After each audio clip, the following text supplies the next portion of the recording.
Last नहीं कराया था,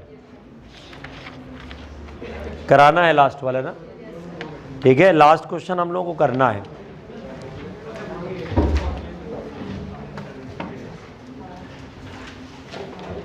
चलिए, तो हम लोग क्या कर रहे हैं, इलेक्ट्रिक फील्ड के प्रॉब्लम्स कर रहे हैं।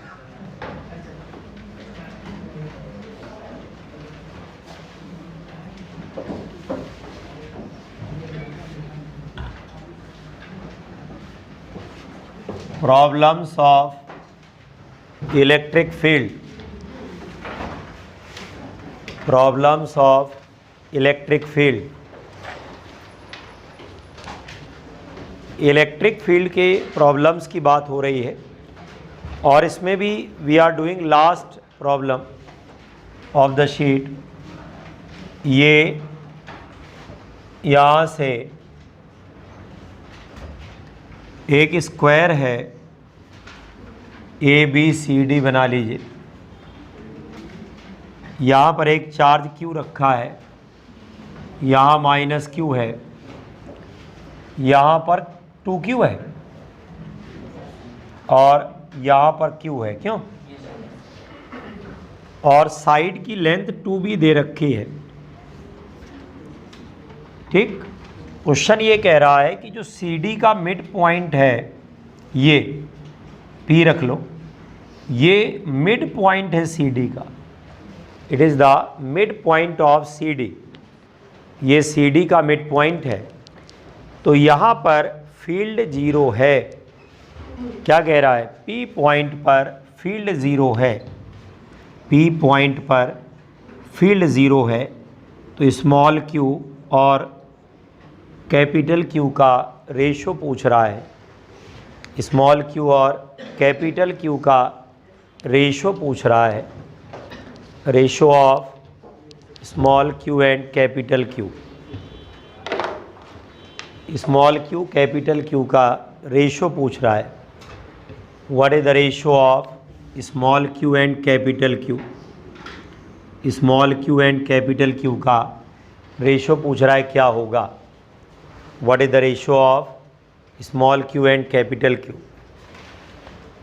ठीक, क्वेश्चन समझ में आ गया। अब सबसे पहला काम तो डायग्राम बनाइए।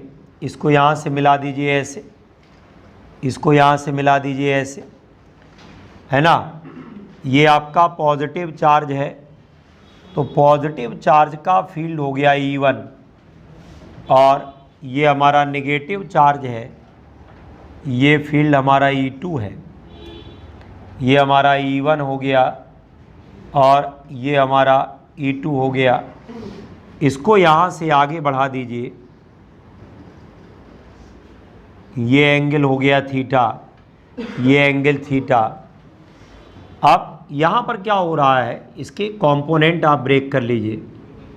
ये आएगा E2 cos theta and this is E2 sin theta. समझिए, ये हमारा P पॉइंट है, ये हो गया आपका E2 है, E2 cos थीटा, ये हमारा E2 sin थीटा है। अब ये वाला पॉइंट देख रहे हैं आप, C वाले का फील्ड इधर आएगा EC और D वाले का ऊपर जाएगा ED, जाएगा कि नहीं? ये बनाइए। सबसे पहला काम डायग्राम बनाइए। अगर आप डायग्राम इसका बना लेंगे, क्वेश्चन आपसे हो जाएगा, है ना। ये क्वेश्चन आया हुआ है, पुराना क्वेश्चन है, मुझे एक जगह दिखा, मैंने ये बाद में डाला, तभी देखिए उसकी नंबरिंग भी नहीं डाली है ना। ये मैं ढूंढता रहता हूँ ना क्वेश्चन कौन सा ठीक लग रहा है, तो वो मैं उठा के लाया इसको। ये क्वेश्चन बड़ा अच्छा है, इसका डायग्राम बड़ा अच्छा है, इसके डायग्राम में हर चीज़ अवेलेबल है ना, वैरायटी बहुत बढ़िया है ना। ये प्रैक्टिस करने के लिए, देखो वेक्टर के क्वेश्चन बहुत ज़्यादा आते नहीं नीट के एग्ज़ाम में या कोई भी ऑब्जेक्टिव एग्ज़ाम हो, ये प्रैक्टिस के लिए होता है। हाँ, कॉन्सेप्ट क्लियर हो जाएगा, कुछ चीज़ें कॉन्सेप्ट क्लियर कराने के लिए। अब क्या भाई, मेट्रो से आते हो ना तुम भी साथ, ये भाई साहब हमको देखता तक नहीं निकल लेता है ना। आज हमको क्रॉस करके गया, हमने देखा अच्छा यही था। हाँ है नहीं, तुमको बताएंगे बाद में ना।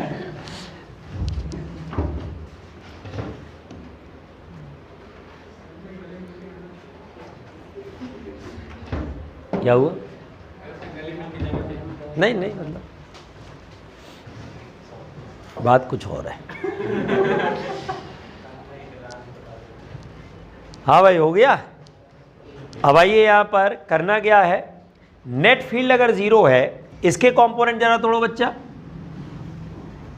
ये एंगल हमारा थीटा हो गया, तो ये भी हमारा क्या है, ये आ जाएगा E1 कॉस थीटा, ऊपर की तरफ क्या है E1 साइन थीटा। क्लियर है, E1 कॉस थीटा है और ये क्या हो गया, E1 साइन थीटा हो गया। ये दोनों आपस में कैंसिल कर देंगे कि नहीं कर देंगे, इनका तो गारंटी है कैंसिल करेंगे, करेंगे कि नहीं करेंगे। E1 कॉस थीटा किसके बराबर आएगा, E2 कॉस थीटा, दोनों कैंसिल करेंगे, 200% गारंटी है, कोई रोक नहीं सकता है। हो गया। ऊपर नीचे वाले देखिए, ऊपर कौन कौन से लोग जा रहे हैं, ऊपर जो वेक्टर जा रहा है वो कौन सा जा रहा है, E1 plus E2 sine theta, और ऊपर की तरफ चला गया ED। नीचे की तरफ क्या है बच्चा, ये हमारा आ रहा है EC, नीचे की तरफ आ रहा है EC है, नीचे की तरफ हमारा EC आ रहा है, ये ED आ रहा है, और ये पॉइंट हमारा P हो गया, ये वैल्यू है। आप बनाइए इसको, है ना। ये नीचे की तरफ क्या है, EC है, ऊपर की तरफ ED हो गया, और ये हमारा हो गया E1 plus E2 sine theta हो गया कि नहीं हो गया, हाँ या ना। ऊपर क्या हो गया, E1 plus E2 sine theta, नीचे EC हो गया, ऊपर की तरफ क्या हो गया, ED हो गया कि नहीं हो गया। अब आप ध्यान से देखिए, इनको मिला दीजिए आप इनको मिला दें, इनको मिलाने के बाद इसको कैंसिल करेगा कि नहीं करेगा, बताओ भाई, हाँ या ना, कैंसिल करेगा। तो ये क्या है, E1 plus E2 sine theta plus ED बराबर किसके है, EC। इसको यहाँ चला गया, ये क्या मिला भाई, E1 plus E2 sine theta बराबर EC माइनस ED आएगा कि नहीं आएगा, ये वैल्यू नोट करिए इसको। E1 plus E2 sine theta बराबर EC माइनस ED है।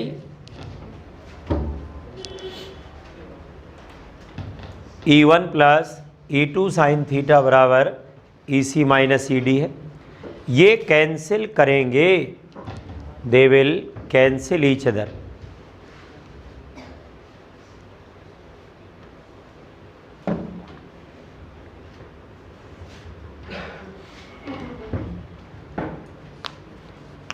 E1 plus E2 sine theta is equals to ED।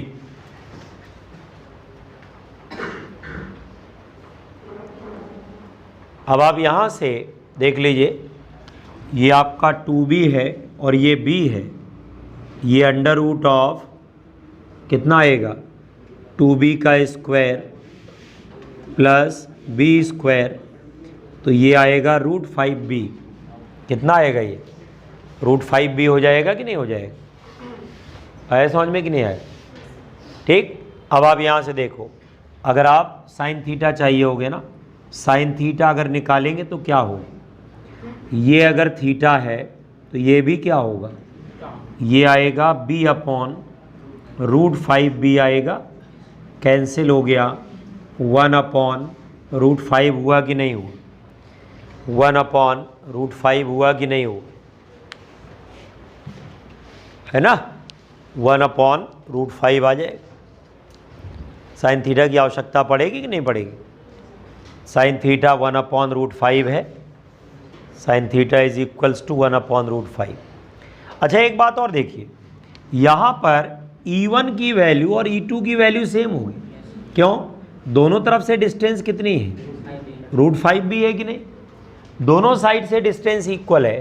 तो अगर कल को हम यहाँ से E1 और E2 लिखते हैं तो that is equals to KQ upon 5b square होगा कि नहीं होगा, बोलो हाँ या ना। ये आएगा KQ अपॉन 5b स्क्वायर, आया कि नहीं आया, ये हमारा E1 E2 आ गया। और E3 कितना होगा बच्चा, E3 क्या EC, सॉरी उसका नाम मैंने EC रख दिया है, इनका नाम मैंने E1 E2 रख दिया है, कोई बात नहीं। तो आप आइए EC वाले पर, C वाले का जो फील्ड है वो कितना आएगा K, और ये आएगा 2Q/b² आएगा, और ED वाला क्या होगा, ये आएगा K और Q/b²। ये इन्फॉर्मेशन हुई कि नहीं हुई, होगी? समझ में आया सबको कि नहीं आया? ना है तो बता देना, जोर से आवाज़ लगा दिया करो। अब यहाँ देखो, इनको आप इक्वल कर लो तो 2E1 + E2 है, दोनों को आप कर दीजिए 2K और Q/5b²। ठीक है ना, 2 2 बार लगा दिया क्या मैंने? हाँ ठीक है। और उसके बाद sin θ 1/√5, ये आएगा K, और 2Q/b² - K और Q/b²। ये अब आप यहाँ से सॉल्व कर लीजिए। ठीक है, क्या बचेगा यहाँ से? देखो K तो कैंसिल हो ही जाना है सबका, b² सबका कॉमन होकर के कट जाना है। यहाँ पर बचना है 2Q/5√5, क्यों? और ये कैपिटल Q आएगा, तो स्मॉल q/कैपिटल Q 5√5/2 है आंसर। नोट कर ले।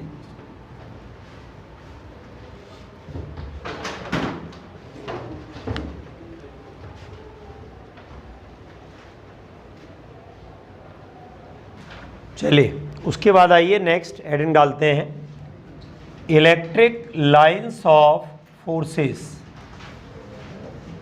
Electric lines of forces. Electric lines of forces. Electric lines of forces.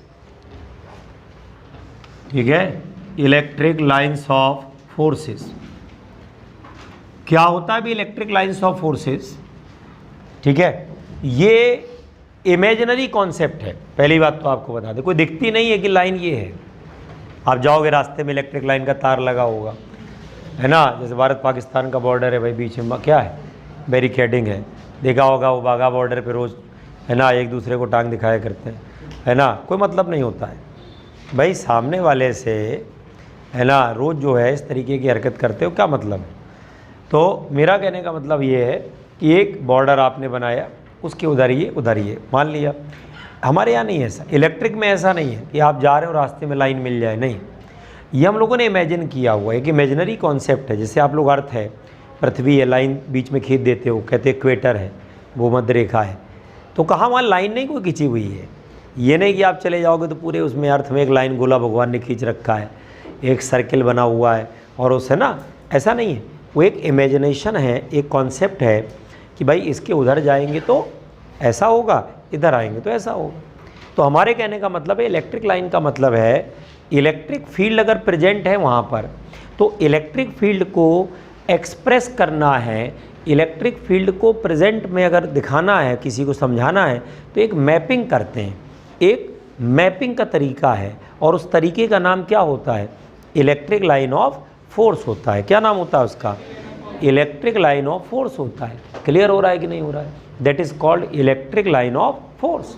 हाँ या ना? समझ में आ रहा कि नहीं आ रहा? इमेजिनरी कॉन्सेप्ट है। एक लाइन में अगर इसके बारे में लिखें तो क्या लिख सकते हैं? These are imaginary lines, these are imaginary lines which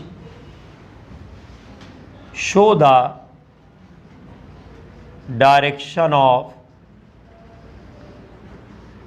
electric field at a place, which show direction of electric field at a place। किसी पर्टिकुलर प्लेस पर इलेक्ट्रिक फील्ड की जो डायरेक्शन शो करे, उसका नाम इलेक्ट्रिक लाइन ऑफ फोर्स होता है। That is called electric line of force. क्या नाम देते हैं उसको बताइए? हाँ, these are imaginary lines these are imaginary lines which show the direction of electric field at a place। किसी पर्टिकुलर प्लेस पर जो इलेक्ट्रिक फील्ड की डायरेक्शन को शो करे उसका नाम है इलेक्ट्रिक लाइन ऑफ फोर्स। समझ में आ रहा है कि नहीं आ रहा है? ठीक है, तो ये आपका इलेक्ट्रिक लाइन ऑफ फोर्स है। इसका एक तरीका और होता है बताने का। क्या तरीका होता है? जैसे कोई रूम है, कोई जगह है जहाँ पर फील्ड है और आपने यहाँ पर एक चार्ज लिया, छोड़ दिया 1 कूलम का। 1 कूलम का लेते हैं जनरली। अगर वो मूव करेगा, पक्का मूव करेगा अगर इलेक्ट्रिक फील्ड है, तो जिस पाथ में मूव करेगा, जिस रास्ते से हो करके जाएगा, वो किसकी डायरेक्शन होगी? इलेक्ट्रिक फील्ड की डायरेक्शन। याद रहेगा? ये एक इनडायरेक्ट तरीका है बताने का। क्या? These are imaginary path, these are imaginary path followed by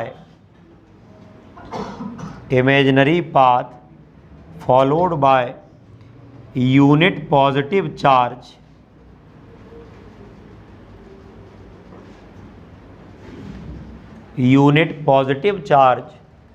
these are imaginary path followed by unit positive charge which is free to move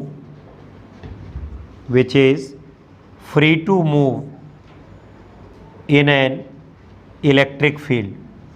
अगर कोई चार्ज पार्टिकल है और वो इलेक्ट्रिक फील्ड में मूव करने के लिए फ्री है, अगर कोई इलेक्ट्रिक चार्ज है और वो इलेक्ट्रिक फील्ड में मूव करने के लिए फ्री है, तो क्या होता है? जिस रास्ते से वो होकर के जाता है उसको क्या बोला जाता है?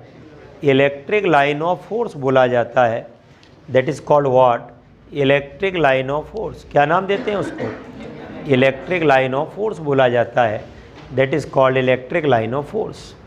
क्लियर हुआ कि नहीं? तो इलेक्ट्रिक लाइन्स ऑफ फोर्स हमारे जो हैं इमेजिनरी लाइन्स होती हैं, है ना? क्या होती हैं ये? इमेजिनरी लाइन्स होती हैं। These are the imaginary lines. जिस रास्ते से होके जाएगा, जैसे सीधा सीधा रास्ता है तब तो बहुत अच्छा है, ये इलेक्ट्रिक फील्ड हो गया भाई। लेकिन अगर कर्व है, मान लो टेढ़ा मेढ़ा रास्ता है, तो किसी भी पॉइंट पर अगर आपको फील्ड निकालना है तो वहाँ पर आप टेंजेंट बनाएंगे। क्या बनाएंगे? बोलो, टेंजेंट बनाएंगे। अगर आप किसी भी पॉइंट पर क्या करेंगे? डायरेक्शन निकालेंगे, तो वहाँ पर क्या बनाएंगे? बोलो, टेंजेंट बनाएंगे। वहाँ पर आप टेंजेंट बनाएंगे, you will form the tangent. जो इलेक्ट्रिक लाइन हमारी होती है, जो इलेक्ट्रिक लाइन है ना, इलेक्ट्रिक लाइन है, अगर टेढ़ी मेढ़ी है तो किसी भी पॉइंट पर जो टेंजेंट होता है वो इलेक्ट्रिक लाइन ऑफ फोर्स की डायरेक्शन होती है। That is the direction of electric line of force. Clear हुआ कि नहीं हुआ? तो ये हमारी वैल्यू होती है। समझ में आया? इलेक्ट्रिक लाइन ऑफ फोर्स की इमेजिनरी है, समझाने के लिए, बच्चों को बताने के लिए। क्यों भाई? छोटे छोटे बच्चे आते हैं गांव से, या शहर वाले कौन सा पढ़े लिखे होते हैं, तो हमारे कहने का तब गांव इसलिए बोल देते हैं क्योंकि हम भी गांव के रहने वाले हैं, तो गांव शब्द बोलने से थोड़ा अपनेपन की फीलिंग आती है। क्यों? सही बात है ना? अब शहर वाले चिढ़ रहे होंगे, है ना? ठीक है भाई, हम भी शहर में ही रहते हैं। तो मेरा कहने का मतलब ये है, तो अपन तो हर बिरादरी में फिट हो जाते हैं। कोई किसी कहे हम भी वही, अच्छा वहाँ के वहीं के हैं, तो बताने की क्या ज़रूरत है ना? अच्छा, ये टेक्निक बड़ी चलती है, ये हमने देखा है कोचिंग फील्ड में, ये बड़ी टेक्निक है। कहाँ के रहने वाले हो? फलानी जगह के। वहीं के तो हम भी हैं। उसके बगल वाला गांव पता है कि नहीं? वहाँ रहते? नहीं, वहाँ नहीं रहते, है ना? मतलब मेरा कहने का था। तो ये जो है, ये टेक्निक बड़ी होती है। ये यहाँ भी है और हमने कानपुर में भी कोचिंग चलाई है कुछ दिन तक, तो वहाँ भी बड़ा गाँव देहात का बड़ा परिचय निकाला जाता है। और एक बार परिचय निकल आया तो आदमी को अच्छा, जो बच्चा होता है उसको लगता है बहुत बढ़िया पढ़ाते होंगे। इसका कोई लॉजिक है क्या? बताओ। अरे भाई मान लो, है ना, हमारे गांव का कोई टीचर मिल भी गया तो ज़रूरी है कि वो अच्छा पढ़ाता ही हो, है ना? ये सब चक्कर में नहीं पढ़ना चाहिए। ये तो हमारे साथ दिक्कत है हम लोगों के साथ। इंडियन पॉलिटिक्स में तो यही होता है, अरे हमारी बिरादरी का है, वो डाल देते बाहर में जाए, है ना? मतलब मेरा कहने का मतलब सोचा ही नहीं, अरे एक बार देख तो लेते करप्ट है कि नहीं है ना? सही बात है ना? तो बिरादरी के चक्कर में हम लोग बहुत परेशान रहते हैं। और काम बिरादरी नहीं आती है, काम अच्छा आदमी आता है। बिरादरी से कोई लेना नहीं देना। हर बिरादरी में अच्छे लोग भी मिलेंगे, बुरे भी मिलेंगे, क्यों? सही बात है ना। तो इसलिए जो है इलेक्ट्रिक लाइन ऑफ फोर्स जो होती है वो मैपिंग की गई है, इमेजिनरी कॉन्सेप्ट है, that is the imaginary concept. अब आइए, जो क्वेश्चन पूछे जाते हैं आपसे बेसिकली वो प्रॉपर्टीज़ पर पूछे जाते हैं। किस पर पूछे जाते हैं? प्रॉपर्टीज़ पर पूछे जाते हैं। क्यों भाई, कुछ करा रहे हो? हैं कोई खास बात? क्या लिए हाथ में? नहीं, दूसरे हाथ में। हाँ अच्छा ठीक है, चलिए भाई लिखिए प्रॉपर्टीज़ में पहली प्रॉपर्टी। फर्स्ट, एक एक करके समझते हैं। देखो, लिखना ना लिखना आपके हाथ में, मैं पहले बोल चुका हूँ, बिकॉज बुकलेट में सब लिखा हुआ है। जो बुकलेट आपके हाथ में वो सब लिखा हुआ है, वही लिखा है जो मैं बोल रहा हूँ, क्योंकि क्लासरूम नोट्स की ही बुकलेट है। भाई एक तरीका होता है, कोचिंग में आप जाइए, स्टडी मटेरियल मिलता है आपको बाकायदा पूरा प्रिंटेड होकर के 10-12 सेट मिलते हैं। आदमी लेके जाता है, उनको चुपचाप जाके सेट कर देता है। टेबल, पढ़ाई वाली जो टेबल होती है, अलमारी होती है, और वो वैसे ही सेटल्ड रहती है पूरे साल जो है। क्यों? पढ़ने जब जाता है तो दूसरे नोट्स बनवाए जाते हैं। बनवाए जाते हैं कि नहीं बनवाए जाते हैं? इसलिए मैंने जो आपको बुकलेट दे रखी है वो क्लासरूम की ही दे रखी है। ये टाइप करवाई गई है पुराने स्टूडेंट्स की कॉपी से लेकर के। उसमें कुछ चीज़ें ऐड सब्ट्रैक्ट हर साल होती है, कुछ एक्स्ट्रा हो जाता है, कुछ कम हो जाता है, वो एक अलग बात हो गई है ना। लेकिन मेरा कहने का था पूरा वही चीज़ है जो मैं आपको पढ़ा रहा हूँ, वही लिखा हुआ है उसमें। तो ये लिखना ना लिखना आपकी मर्जी है, लेकिन सलाह मेरी है कि लिखो। क्यों? लिखने से याद होता है। लिखने से क्या होता है? याद होता है। लिखने से याद थोड़ा मेमोरी में ज़्यादा रहता है, तो लिखना चाहिए, मानना मेरा ये। बाकी नहीं लिखोगे तो मैंने दी इसलिए क्योंकि बहुत सारे हिंदी मीडियम के बच्चे आते हैं, उनको मान लीजिए मैंने कई बार डिक्टेट करते थे पहले, अब तो आदत सुधर गई, लिखने की पड़ गई। डिक्टेट करते थे, जैसे हमने बोला उसको कोई भी वर्ड बोल दिया, परमिटिविटी, अब वो 4 दिन तक सोच रहा है परमिटिविटी की स्पेलिंग मैंने जो लिखी है सही लिखी गलत लिखी है ना। होता था कि नहीं होता? डबल टी लगेगा कि एक टी लगेगा? तो एनसीईआरटी ने 2 टी लगा रखे हैं, कई किताबों ने 1 टी लगा रखा है। तो मैं देखो फिजिक्स, देखो अल्टीमेटली प्रॉब्लम पता है क्या होती है? फिजिक्स का टीचर ही तो बुक लिखा होगा जो लिखा होगा, अंग्रेजी उसको भी नहीं आती होगी, हाथ उसका भी तंग है ना। वो बना बड़ा ही इंग्लिश मीडियम रहे, लेकिन अगर वो साइंस का टीचर है तो हम बता तो नहीं, हमारे जो फिजिक्स के टीचर थे वो THEN दोनों एक ही स्पेलिंग लिखा करते थे। नहीं समझे? एक होता देन THAN, एक होता देन THEN, है ना। वो दोनों का THEN ही लिखते थे। अब आपकी काबिलियत है, समझ जाओ कौन सा वाला वो लगाना चाह रहे हैं। अब भाई हमने बहुत बार उनसे कहा sir mister Dikshit, I can't change my English now, you can change yourself. नहीं समझे भाई? सीधी सी बात है। अब भाई प्रोफेसर आदमी, आप उससे कहोगे सर अपनी इंग्लिश सुधार लो तो क्या कहेगा? अच्छा बोल इतना क्यों पाते थे? थोड़ा मुंह लग गए थे तो बोल देते थे, अदरवाइज तो बाकी लोग तो चुपचाप गर्दन झुका के निकल जाते थे कि पता नहीं किस बात पे भड़क जाए भाई साहब। कोई भरोसा है? घुसने ना दे क्लास में, कर का लोगे? ठीक है ना भाई। हायर एजुकेशन में तो ये बड़ी दिक्कत है। You can't fight with a teacher, आप उससे आर्गूमेंट नहीं कर सकते। आपने सोचा नहीं आर्गूमेंट कर लेंगे, रंगबाजी चल जाएगी, नहीं नहीं, अगले दिन ऊपर रेजिग्नेशन लेके निकल लेगा वो दूसरी जगह। टीचर बड़ी दिक्कत होती है। हायर एजुकेशन IIT वाईटी है, या आप सोचो कल्पना करो KGMC का टीचर है, तो आसानी से मिलते हैं क्या उस लेवल के प्रोफेसर? ठीक ही आ जाएंगे दोबारा अरेंज करने में। तो कंपनी सोचती है, संस्था सोचती है कि ये बने रहें, बच्चा तो बदल जाएगा, कोई बात नहीं, दूसरा आ जाएगा। ठीक है, इसलिए जो है वहाँ बड़ा सावधानी से रहना पड़ता है कि कुछ वो बोल ना दे। वही मैं कह रहा हूँ, THEN और THAN जो देन है, दोनों एक ही लिखा करते थे।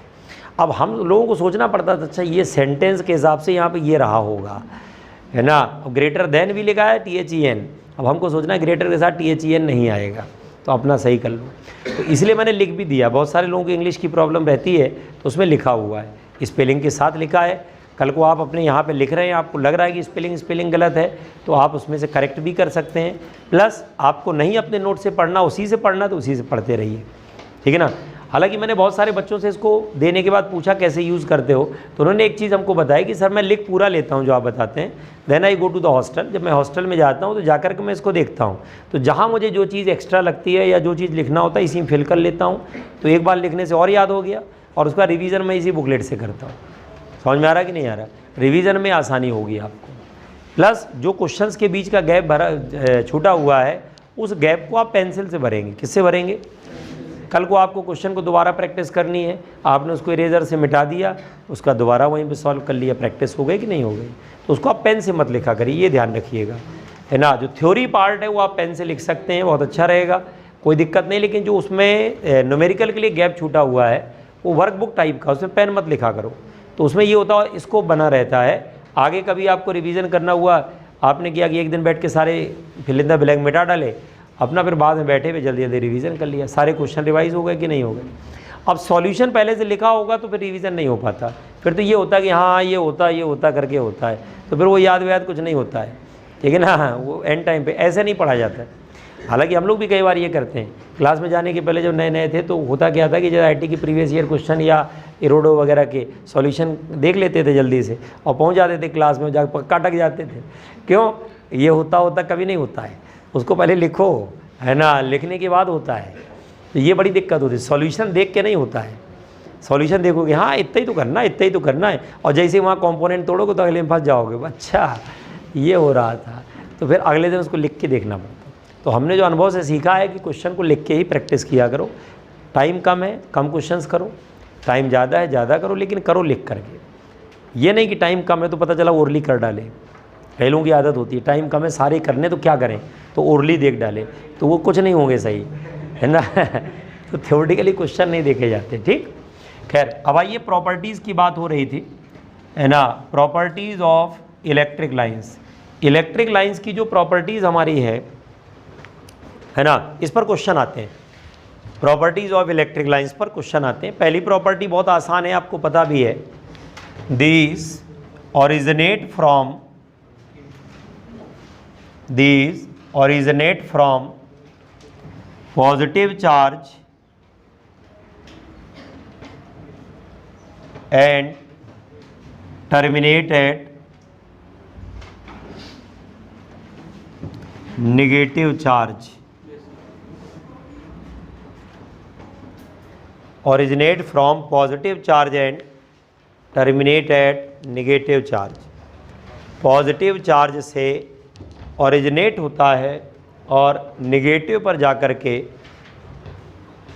टर्मिनेट हो जाता है। This originate from positive charge and terminate at negative charge. Originate from positive charge and terminate at negative charge. Positive से ओरिजिनेट होगा और नेगेटिव पर टर्मिनेट होता है। ये जैसे मान लीजिए पॉजिटिव चार्ज है, ये नेगेटिव है, पॉजिटिव से निकला नेगेटिव पर जाकर के टर्मिनेट हो गया, ठीक है। पॉजिटिव से निकलेगा और नेगेटिव पर टर्मिनेट हो जाएगा। पॉजिटिव से अवे होता है नेगेटिव की टूवर्ड्स, से तो पता ही अपने को, है ना, वो हम लोग क्वेश्चन भी कर चुके हैं।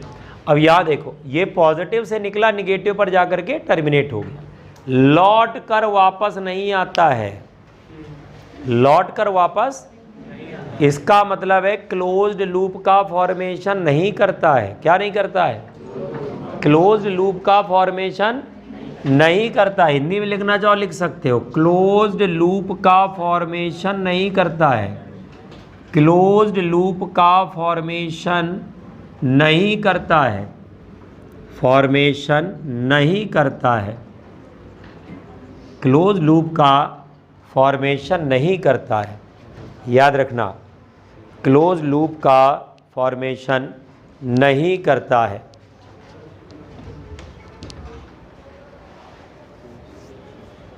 क्लोज लूप का फॉर्मेशन नहीं करता है, याद रहेगा, क्लोज लूप का फॉर्मेशन नहीं करता है। क्लोज लूप नहीं बनाएगा। क्यों नहीं करेगा? क्योंकि जब वापस नहीं आ रहा तो बनाएगा कहाँ से? मैग्नेट में बनता है, मैग्नेट में बनता है। कैसे? साउथ है, नॉर्थ है, ये ऐसे देखो, ये घूम करके ये देखो, क्लोज लूप बना कि नहीं बना? यहाँ पर क्लोज लूप का फॉर्मेशन होता है, याद रहेगा, यहाँ पर क्लोज लूप का फॉर्मेशन होता है। मैग्नेट में क्लोज लूप का फॉर्मेशन होता है कि नहीं होता है? क्लोज लूप का फॉर्मेशन मैग्नेट में होता है, इलेक्ट्रिक में नहीं होता है। इलेक्ट्रिक में नहीं होता है, ध्यान रखिएगा, इलेक्ट्रिक में नहीं होता है ना। क्या होता है बताओ? इलेक्ट्रिक में नहीं होता है। क्लोज लूप का जो फॉर्मेशन है वो इलेक्ट्रिक में नहीं होता है, केवल मैग्नेटिक में होता है। अब एक बात देखिएगा, यही चीज़ अगर मैथमेटिक्स की लैंग्वेज में बोल रहा है कोई, यही सेम सेंटेंस अगर मैथमेटिक्स की लैंग्वेज में बोलेगा तो क्या बोलेगा? वो ये कहेगा कि closed integration of E dot d l बराबर क्या होगा? 0, और closed integration of B dot d l बराबर क्या होगा? याद आया? Mu naught I. भूल गए? Ampere's law. कौन सा लॉ है? हम कहते हैं वैल्यू कुछ भी हो, लेकिन ये नॉट ज़ीरो है कि नहीं? बताओ क्या है ये? Not zero. अगर क्लोज्ड लूप बनेगा तो क्लोज्ड इंटीग्रेशन 0 नहीं आएगा, और अगर क्लोज्ड लूप नहीं बनेगा तो क्लोज्ड इंटीग्रेशन क्या आएगा? 0। आज आपको समझ में आया होगा इसका मतलब क्या है। समझ में आ रहा कि नहीं आ रहा? हमको बहुत बाद में समझ में आया था, 11th-12 में तो समझ में नहीं आया था ये क्या बोलते हैं क्लोज्ड इंटीग्रेशन। बाद में पता चला क्लोज्ड इंटीग्रेशन का मतलब होता है किसी भी क्वांटिटी का इफेक्ट स्टडी करना पूरे सर्किट में, पूरे लूप में, उसको क्लोज्ड इंटीग्रेशन कहा जाता है। याद रहेगा? मैग्नेटिक फील्ड का इफेक्ट पूरे लूप में देखा, हर जगह मैग्नेटिक फील्ड मिला तो बात खत्म हो गई। यहाँ पर पूरे लूप में देखा तो पूरे में मिला ही नहीं, तो बात खत्म हो गई। इसका मतलब ये क्या है? 0। अगर कोई चीज़ क्लोज्ड नहीं है और तुम उसका क्लोज्ड इंटीग्रेशन करोगे तो 0 आएगा कि नहीं आएगा? बोलो, सही बात है ना? तो ये मेरे कहने का सीधा सीधा मतलब है। तो अगर आपसे कोई मैथमेटिकल क्लोज लूप का फॉर्मेशन नहीं होता है, नहीं करता है, अगर इसका मैथमेटिकल स्टेटमेंट पूछे तो क्या बोलोगे? Closed integration of E dot d l बराबर क्या है? आ गया समझ में कि नहीं आया? लो, सीख गए मैथमेटिक्स। कितनी देर लगी है ना? अभी किसी आईटी वाले बच्चे तैयारी कर रहा है, जाकर उसको बोल देना, तो समझे नहीं पाए क्या बोल गए, है ना? मैं वही कह रहा हूँ, इंटीग्रेशन करना नहीं है, दिखाना है, शो करना है, बस। ये दिखाने के दांत है, खाने वाले नहीं है। क्लोज्ड इंटीग्रेशन कुछ होता ही नहीं है, इसका कोई फार्मूला थोड़ा होता है। कोई कहे, एक दिन बार हमसे एक बच्चा पूछा था क्लोज्ड इंटीग्रेशन के फॉर्मूले तो हमने पढ़े ही नहीं, इंटीग्रेशन के पढ़े। अरे तो जब होता हो तब तो पढ़ाया जाए। ये सिर्फ एक्सप्रेस करने का तरीका है, भाव को प्रदर्शित करने के लिए ना।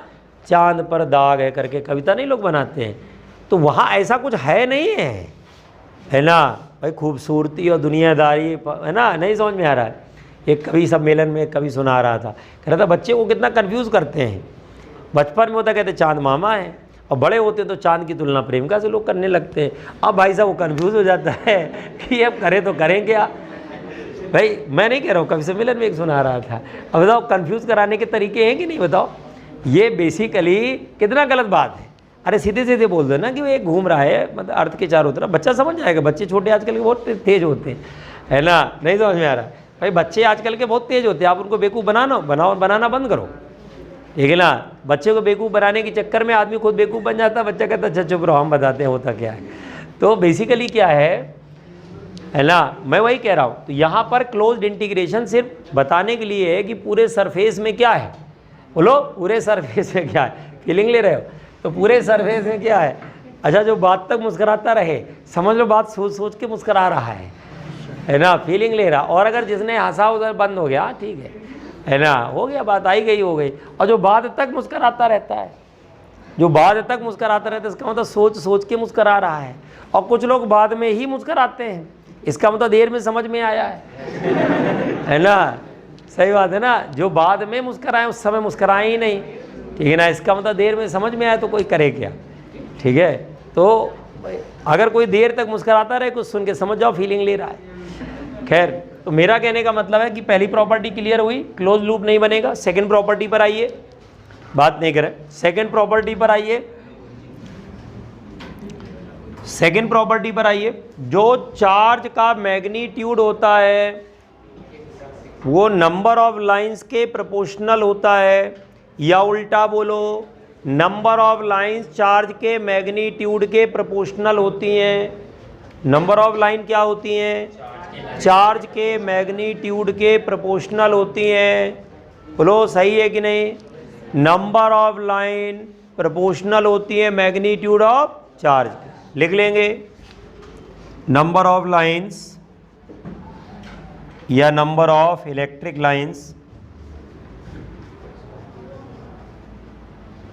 Are proportional to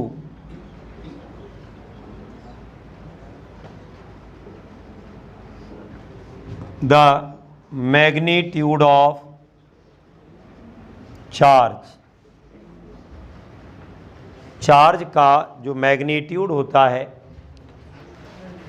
proportional to magnitude of charge,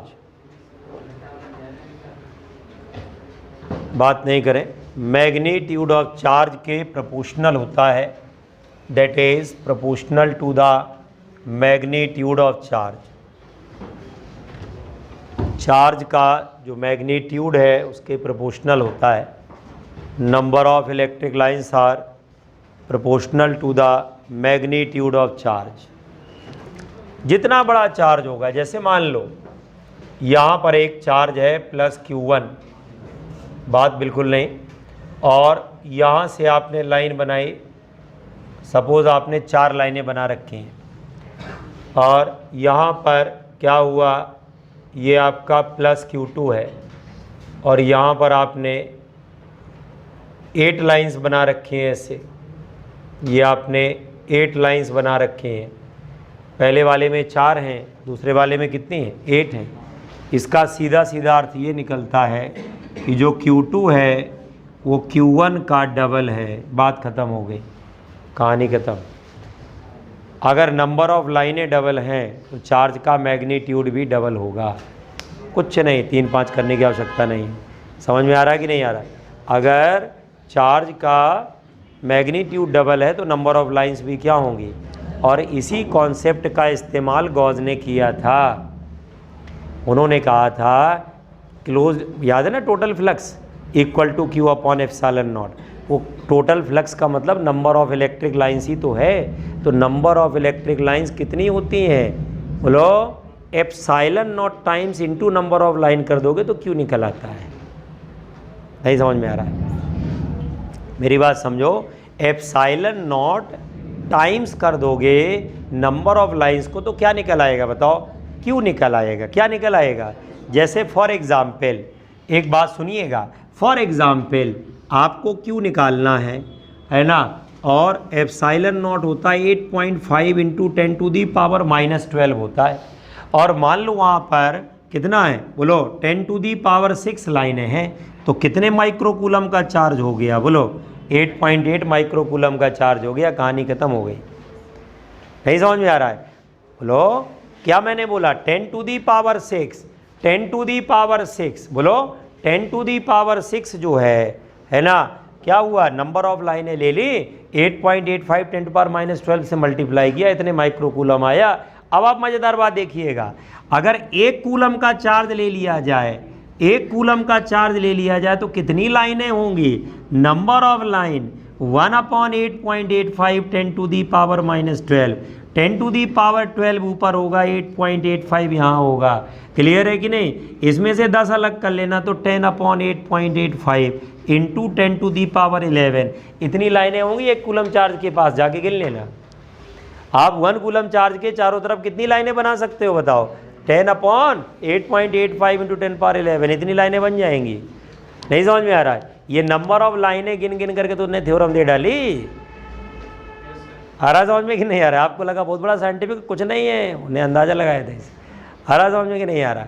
अब वो बात अलग है, साइंटिस्ट है तो अंदाज़ा सही हो जाता, अपन लगाएंगे तुक्का हो जाता है, ठीक है ना भाई, उनका थ्योरी बन जाती है ना, अपना फेलियर हो जाता है। यही फ़र्क है। तो इसलिए जो है नंबर ऑफ लाइन्स, हाँ बोलो, हाँ तो इमेजिनरी है तो इमेजिनरी बता रहे, गिन लेना, गिन पाओगे? मेरा कह रहे होता है, एक कॉन्सेप्ट है लाइंस का, कॉन्सेप्ट। इमेजिनरी का मतलब ये थोड़ा कि कॉन्सेप्ट ही नहीं है। मेरी बात नहीं समझ रहे? इमेजिनरी का मतलब ये थोड़ा कि कॉन्सेप्ट ही नहीं है। एक होता प्योर इमेजिनेशन, कुछ है ही नहीं, चांद पे दाग है टाइप से, है ना, और एक होता है कि नहीं, प्रैक्टिकली उसको आप एक्सप्रेस कर सकते हैं, किसी को आप बता सकते हैं कि ऐसे होता है या हो सकता है, ठीक है ना। फिजिक्स में प्योर इमेजिनेशन नहीं होता है, उसको ड्रीम कहते हैं। तो बिना दिमाग के होता है उसको ड्रीम कहा जाता है, इमेजिनेशन नहीं कहते, है ना। समझ में आ रहा है कि नहीं आ रहा है?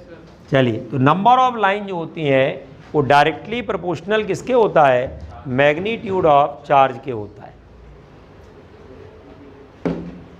जितनी ज़्यादा लाइनें होंगी, जितनी ज़्यादा लाइनें होंगी उतना ज़्यादा क्या होगा, मैग्नीट्यूड चार्ज का होगा। एक और बात देखिए, ये मान लो आपका प्लस Q1 है, इसके पड़ोस में माइनस Q2 रख दिया। अब यहाँ से लाइनें कुछ चली, यहाँ तक पहुँची, ये लाइनें ऐसे जा रही थी। अब ये देखो, ये हमने यहाँ पर 5 लाइनें बनाई, यहाँ पर हमने कितनी बनाई बताओ, कितनी हैं? 1 2 3 4 5। यहाँ पे कितनी बनाई? 3 बनाई। यहाँ कम लाइनें, यहाँ ज़्यादा लाइनें हैं।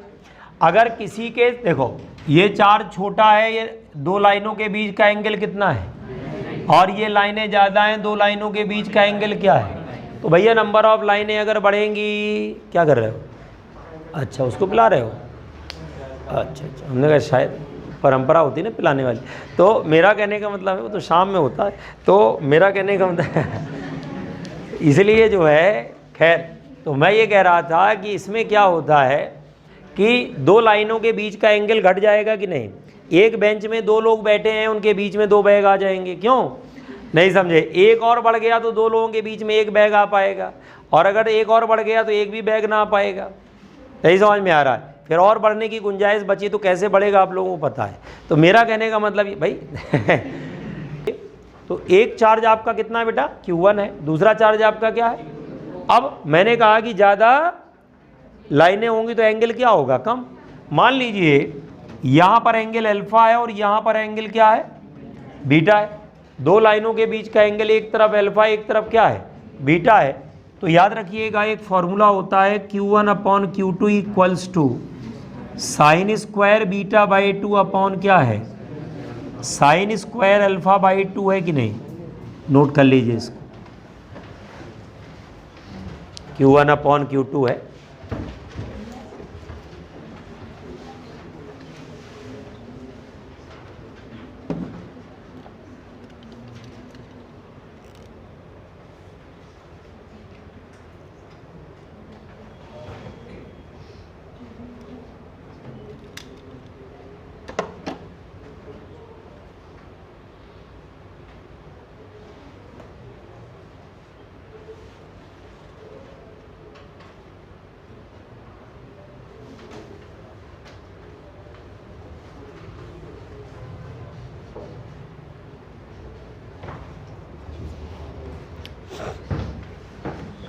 Q1/Q2 sign square beta by 2 upon, हाँ, साइन स्क्वायर। उल्टा होता है बच्चा, ये जो रिलेशन है उल्टा होता है।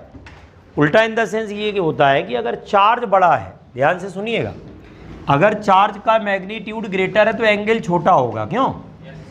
चार्ज का अगर if Q1 is greater than Q2 equal to Q2, तो alpha is greater than beta.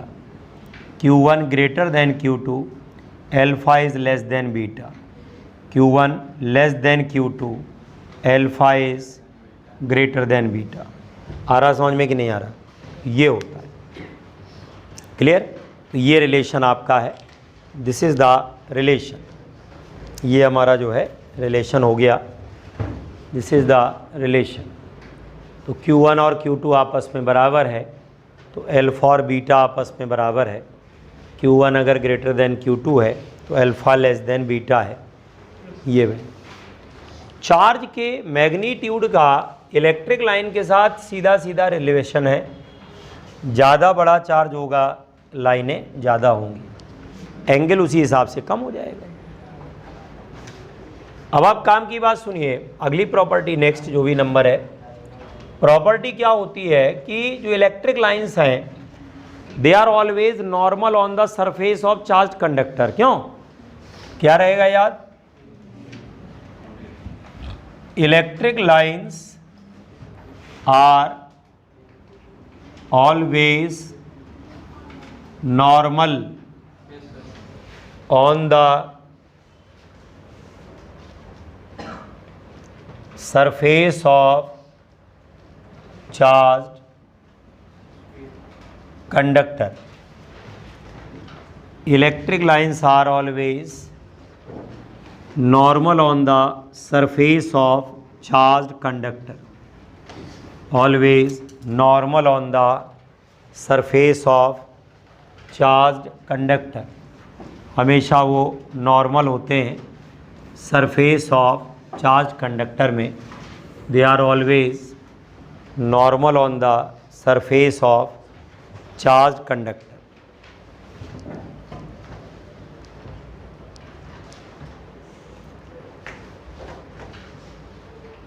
क्या होता है देखो, जैसे मान लीजिए आपने एक स्फीयर बनाया, ये आपका पॉजिटिव चार्ज है और यहाँ पर ये इलेक्ट्रिक लाइन ऐसे जा रही है, ये देखो ये 90 डिग्री पर है। किस डिग्री पर है ये? 90 डिग्री पर है ये, दैट इज़ एट 90 डिग्री। ये हमारा 90 डिग्री पर है, that is eight 90 degree.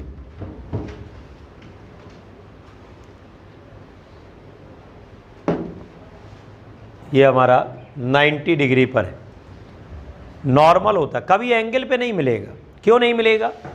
Angle पर ना मिलने का कारण क्या है? क्यों नहीं मिलेगा? भाई आपका प्रश्न पूछना अधिकार बनता है, ये नहीं कि हमने कह दिया। मान लो बहुत सारे टीचर होते, हम कह रहे हैं ना, भाई क्यों कह रहे हो, मत कहो। तो मेरा कहने का मतलब ये है कि ये कोई मतलब नहीं होता है, ठीक है ना। ये आप अपने दिमाग से निकाल दीजिए। कोई चीज़ है, उसके पीछे का जो लॉजिक है वो जानने का अधिकार आपका है। समझ में आ रहा है कि नहीं आ रहा है? वो जानने का अधिकार आपका है, इसमें कोई बुरी बात नहीं है। समझ में आ रहा है कि नहीं आ रहा है? ठीक है ना भाई। देखो सीधी सी बात, भगवत गीता में भगवान ने जो हमको शिक्षा दी, हमें नहीं पता क्या लिखा उसमें, ज़्यादा पढ़ाई नहीं अपन ने। एक बात पता चली है कि सामने खड़ा हुआ व्यक्ति भगवान भी कह रहा हो कि ये मान लो, तो मानना नहीं, पहले पूछो क्यों। समझ में आ रहा है कि नहीं आ रहा है? प्रश्न पूछो, अधिकार है तुम्हारा। वरना जो अर्जुन से सीधे ना कह देते मैं भगवान हूँ, मैं बोल रहा हूँ, चुपचाप लड़ाई करो। उसने कहा क्यों? तब उन्हें समझाया इसलिए क्योंकि जो खड़ा है वो खड़ा नहीं है ना। वही तो समझाया था उन्होंने अंत में। खैर ज़्यादा अपने ज्ञान है नहीं, बोलना नहीं चाहिए। जिस फील्ड का जिसका आइडिया ना, ज़्यादा बोलना नहीं चाहिए। लोग बोलने लगते, बाद में गड़बड़ हो जाता है। ये काम नहीं करना चाहिए। तो मेरा कहने का मतलब कुल मिलाकर ये है, प्रश्न पूछने का अधिकार है आपका। आप ऐसे ना मान लो हमने कह दिया नहीं फलानी किताब में लिखा गलत है, पूछ तो लो क्यों। भाई हमने कहा नॉर्मल है, क्यों नहीं? सुनिए, इसलिए क्योंकि अगर ये एंगल पर होती, मान लो अगर ये एंगल पर होती भाई लोगों, है ना, तो क्या होता, यहाँ पर इलेक्ट्रिक फील्ड के दो कंपोनेंट आते कि नहीं आते? हाँ या ना? सुन नहीं रही बेटिया, इधर देखो। हाँ, नाराज हो, कर क्या लोगी? तो मेरा भाई मान लो आप टीचर से कोई नाराज़ भी हो जाएगा तो कोई कर क्या लेगा? देखो मास्क लगा लिया, नहीं मजाक कर रहे हैं हम लोग ऐसा।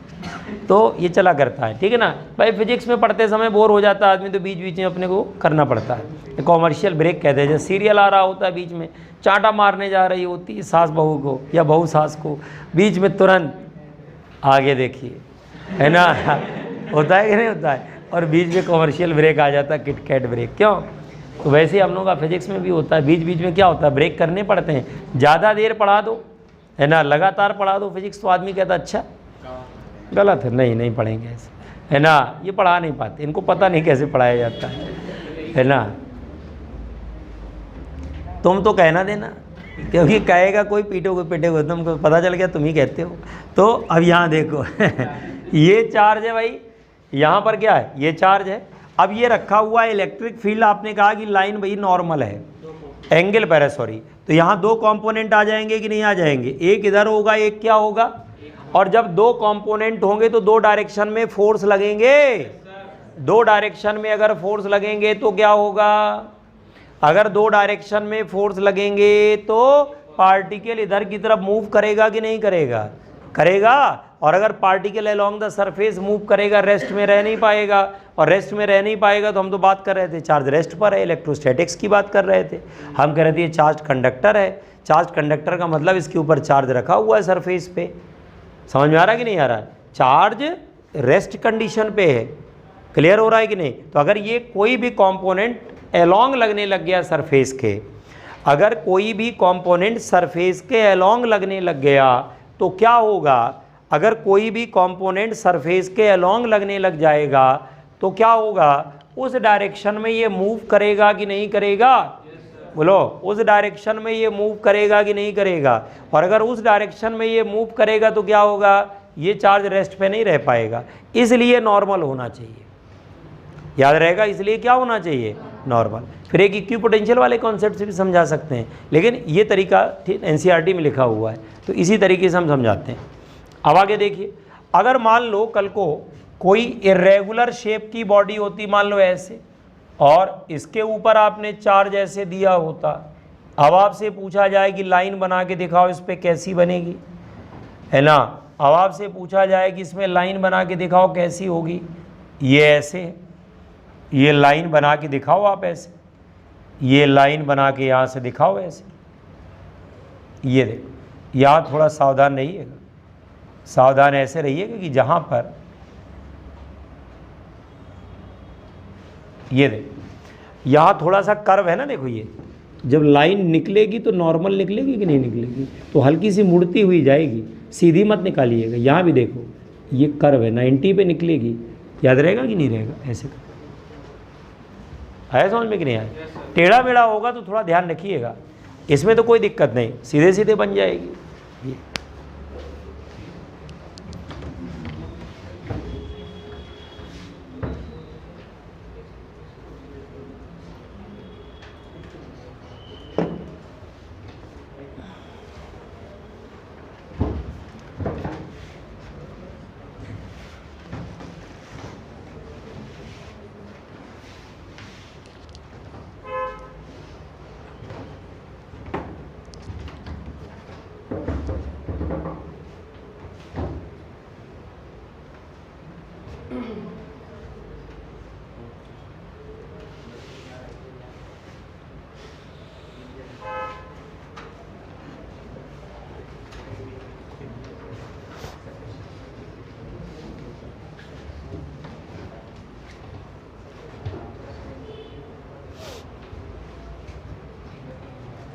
हो गया, समझ में आया।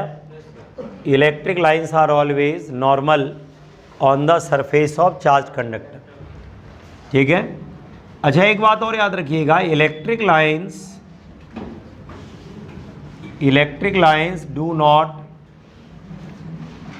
एंटर इनसाइड अ कंडक्टर,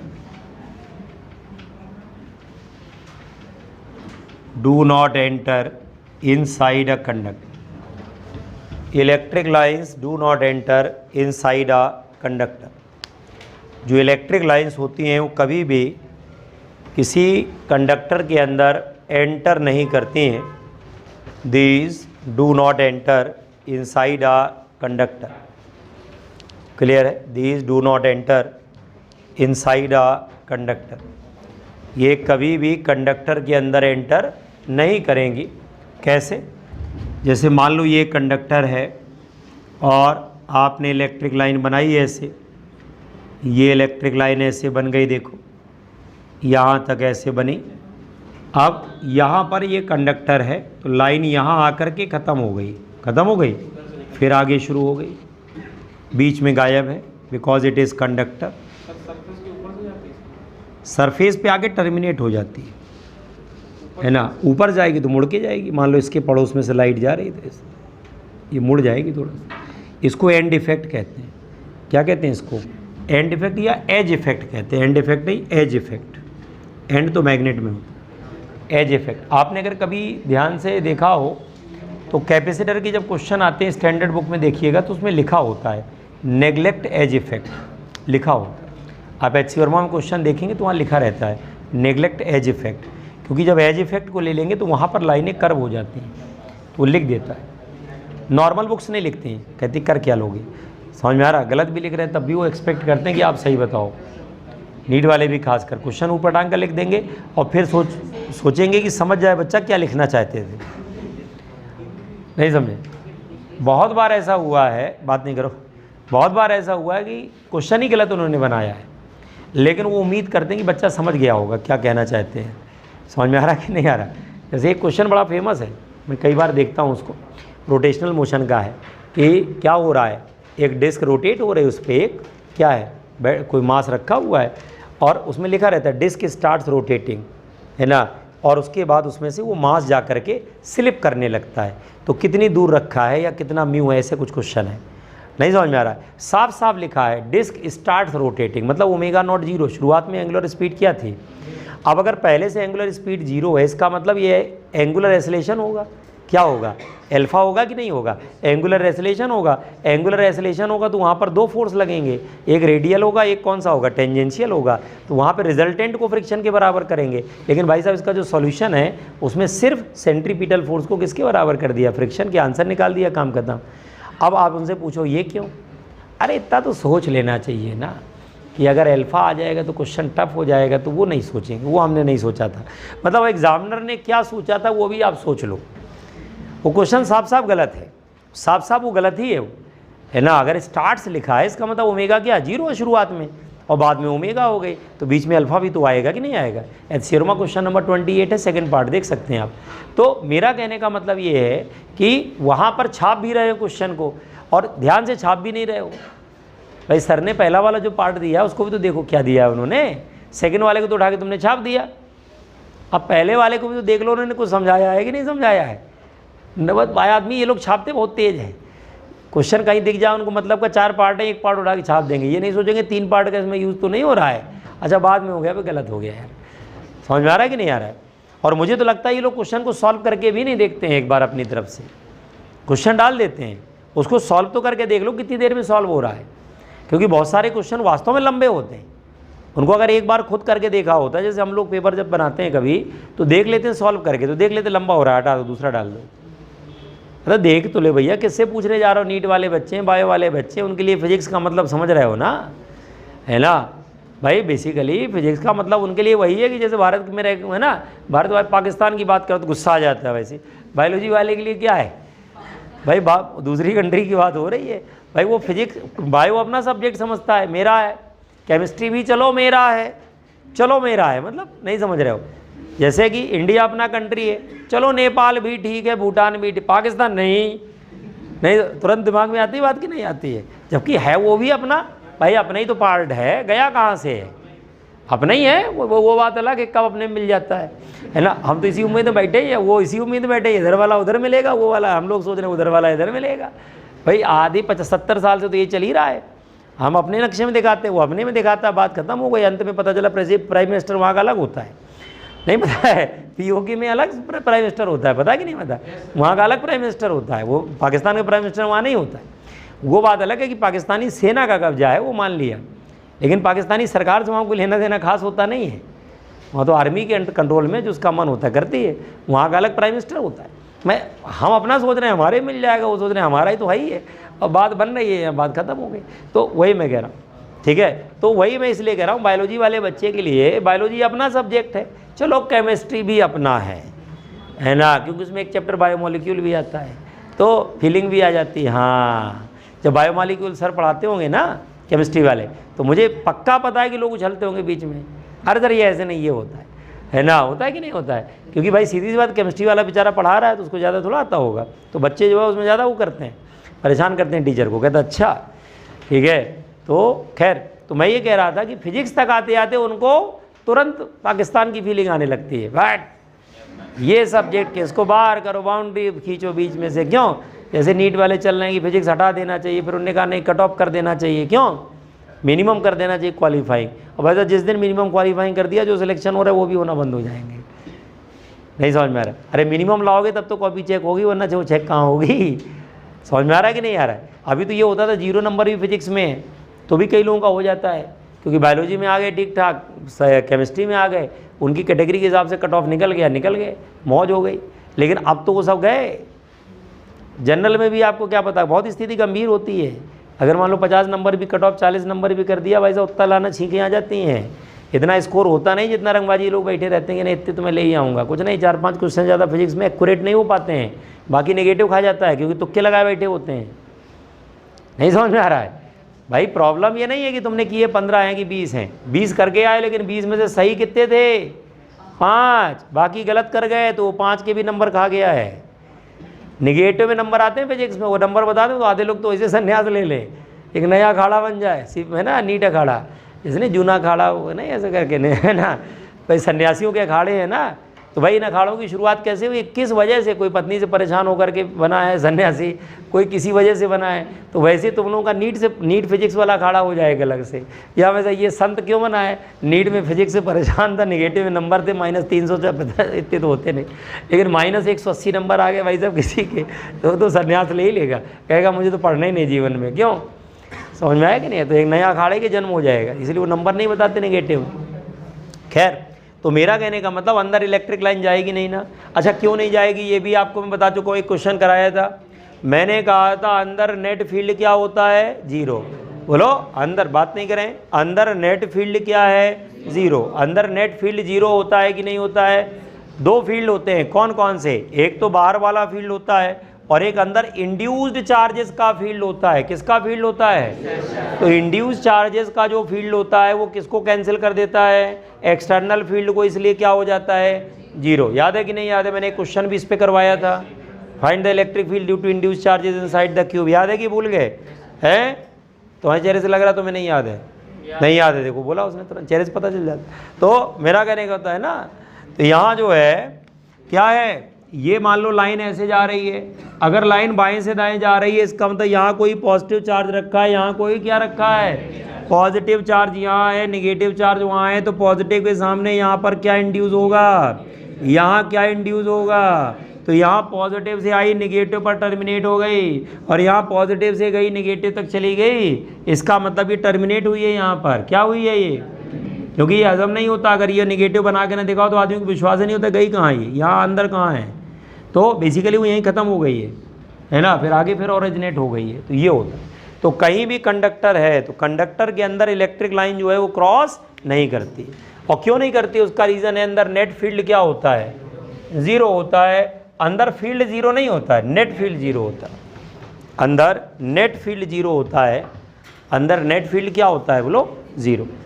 अब जैसे एक IIT में क्वेश्चन आया था, यहाँ पर ये एक हॉलो स्फीयर है और मान लो इसके सेंटर पे हमने चार्ज रख दिया और ये यहाँ पर कंडक्टर है, ये ऐसे है, ये ऐसे है, ये इधर जा रहा है ऐसे, और ये इधर जा रहा है ऐसे, गया कि नहीं गया। ये कितने डिग्री एंगल है, 90 डिग्री का एंगल है। बोलो कितने डिग्री का एंगल है, 90 डिग्री का एंगल है। ठीक है, बना लीजिए। बीच में कंडक्टर वाले पार्ट में फील्ड नहीं होता है,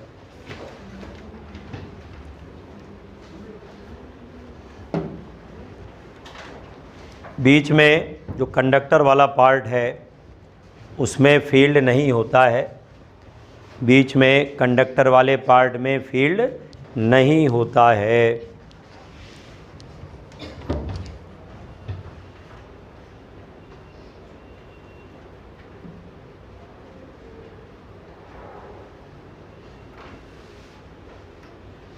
आ गया समझ में।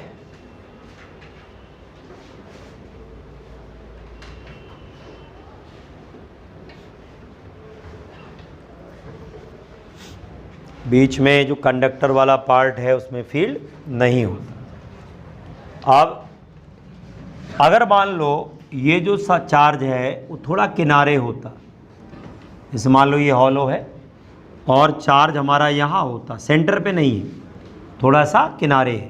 तो ये देख, ये लाइन ऐसे आई, ये निकली, यहाँ देखना, ये ऐसे आई और ये ऐसे निकली, ये ऐसे आई, ये ऐसे निकली, ये ऐसे आई, ये ऐसे निकली, ये देख रहे हो। 90 का ध्यान रखना, ये देख 90 होना चाहिए। क्लियर हो रहा है कि नहीं हो रहा, ऐसे बना। ठीक है, अगर सेंटर पर है तब तो सीधा सीधा निकल गया, लेकिन अगर एंगल मतलब थोड़ा हटके है तो फिर कर्व हो जाएगी लाइन, लाइन जो है वो कर्व हो जाएगी यहाँ।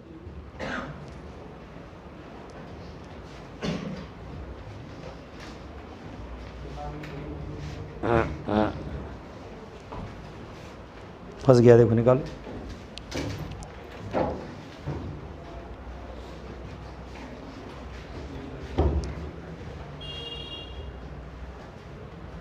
समझ में आ गया बच्चा। इलेक्ट्रिक लाइंस नॉर्मल भी होती हैं और एंटर भी नहीं करती हैं सरफेस ऑफ चार्ज कंडक्टर पे।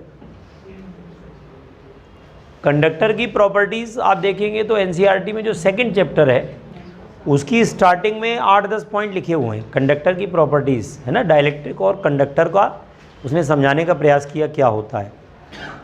हालांकि उसको पढ़ के कुछ खास समझ में आता नहीं है। एनसीईआरटी की अच्छी बात यह है कि उसमें लिखा बढ़िया है, लेकिन उसको पढ़ के समझ में नहीं आता कि क्या लिखा है। तो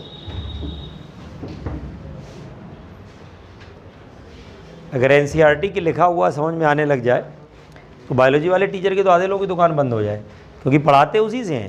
लेकिन अब बेचारे बच्चे को समझ में नहीं आता है तो वो पढ़ के पढ़ा देते हैं तो समझ में आ जाता है कि हाँ ये लिखा है। क्यों हो गया बच्चा? तो ये आपका प्रॉपर्टी हो गई कंडक्टर के पॉइंट ऑफ व्यू से। अच्छा एक बात और है, दो इलेक्ट्रिक लाइन कभी भी क्रॉस नहीं करती हैं एक दूसरे को, है ना, इंटरसेक्ट नहीं करती हैं। Two electric lines never intersect each other. Two electric lines never intersect each other.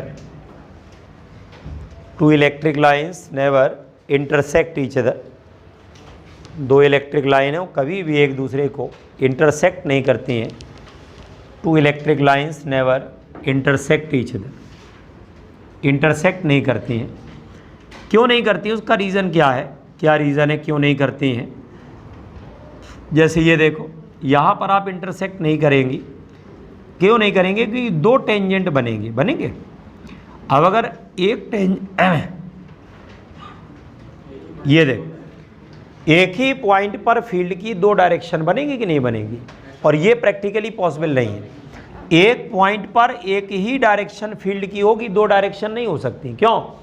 अगर दो लाइनें क्रॉस करेंगी इस पी पॉइंट पर तो यहाँ फील्ड की दो डायरेक्शन यहाँ पर होंगी। फील्ड दो हो सकते हैं, डायरेक्शन दो नहीं हो सकती। मैं जो बोल रहा हूँ ध्यान रखना, मैं ये नहीं कह रहा हूँ फील्ड दो नहीं हो सकते हैं। एक पॉइंट पर इनफाइनाइट फील्ड हो सकते हैं, लेकिन सबका जो नेट होगा वो एक ही होगा। आ रहा समझ में कि नहीं आ रहा? नेट एक ही होगा। एक पॉइंट पर दो डायरेक्शन नहीं हो सकती। बोलो, एक पॉइंट पर दो डायरेक्शन नहीं हो सकती। जैसे कोई आदमी खड़ा हुआ, उसको दो लोग खींच रहे हैं, अब वो या तो इधर जाएगा या तो इधर जाएगा। ये नहीं हो सकता फोर्स दो लग रहे हैं तो दोनों तरफ चला जाए। वो प्रैक्टिकली पॉसिबल है नहीं, तो नहीं, वो नहीं हो सकता। तो मेरा कहने का मतलब समझ रहे हो ना, है ना? वो जो है क्या है, नेट तो एक ही तरफ होगा कि नहीं होगा? नेट क्या होगा बताओ? एक ही तरफ होगा। क्यों? सही बात है कि नहीं? चलिए, तो यहाँ फील्ड दो हो सकते हैं बट डायरेक्शन जो रहेगी वो एक ही रहेगी। अच्छा, एक और प्रॉपर्टी आपको पता है, अगर लाइनों के बीच का गैप कम है तो क्या होता है? फील्ड ज़्यादा होता है। अगर लाइन के बीच का गैप क्या है? ज़्यादा है, तो फील्ड कम होता है। याद रहेगा? तो नंबर ऑफ लाइंस हैं जितनी, मतलब सॉरी, उनके बीच का जो गैप होता है वो जितना कम होगा उतना फील्ड ज़्यादा होता है। जैसे फॉर एग्जाम्पल आपने क्या किया, यहाँ पर इलेक्ट्रिक लाइन बनाई है ऐसे, अब ये पॉइंट ए बनाया, ये बी बनाया, तो electric field at point A is equal to electric field at point क्या है? बी, है कि नहीं? ए वाले पॉइंट पर इलेक्ट्रिक फील्ड ज़्यादा है, बी वाले पर कम है। और यहाँ पर क्या होगा? ए वाले का इलेक्ट्रिक फील्ड बराबर होगा बी वाले के। अगर ये यूनिफॉर्म बना दिया, इसको बोलते हैं यूनिफॉर्म इलेक्ट्रिक फील्ड। क्या बोलते हैं इसको? यूनिफॉर्म इलेक्ट्रिक फील्ड बोला जाता है। क्या नाम होता है इसका? यूनिफॉर्म इलेक्ट्रिक फील्ड बोला जाता है इसको। क्या बोलते हैं बच्चा इसको? यूनिफॉर्म इलेक्ट्रिक फील्ड बोला जाता है।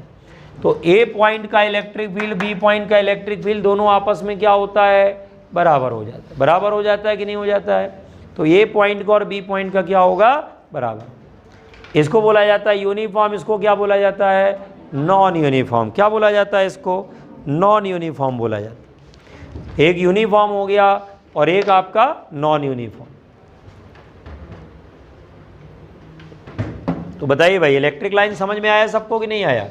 बहुत बढ़िया। तो ये आपका कंप्लीट हो गया। ठीक है, बहुत सारे लोगों ने तो ऑलरेडी पढ़ रखा है। जो नए बच्चे थे, कितने लोग थे जिन्होंने पहली बार पढ़ा है? Raise your hands. हाँ, हैं 5-6 लोग हैं। ठीक है, तो इतने लोगों को ये है कि सोचो कितना मेहनत से, बाकी लोग कितना पेशेंस से आपको सुन भी रहे हैं सबके लिए, है ना? बाकी लोगों के लिए धन्यवाद बोलना, क्योंकि जो आदमी पढ़ ले, मैंने देखा जनरली थ्योरेटिकल चीज़ दोबारा आदमी नहीं पढ़ना चाहता। अब सवाल तो लगवा तो मान जाता है, लेकिन मैंने ये देखा है यहाँ जो पुराने बच्चे बैठे हुए हैं वो कितना पेशेंस के साथ दोबारा पढ़ रहे हैं, ये बड़ी अच्छी बात है। ये एक आपके अंदर जो एबिलिटी है ये अच्छी है, स्टूडेंट की एबिलिटी है कि चुपचाप दोबारा वही चीज़ पढ़ रहा है। लिख भी रहे हैं बहुत सारे लोग, तो कुछ लोग नहीं लिख रहे हैं वो बात अलग है, कुछ लोग लिख भी रहे हैं, ठीक है ना, वो अच्छी आदत है, वेरी गुड।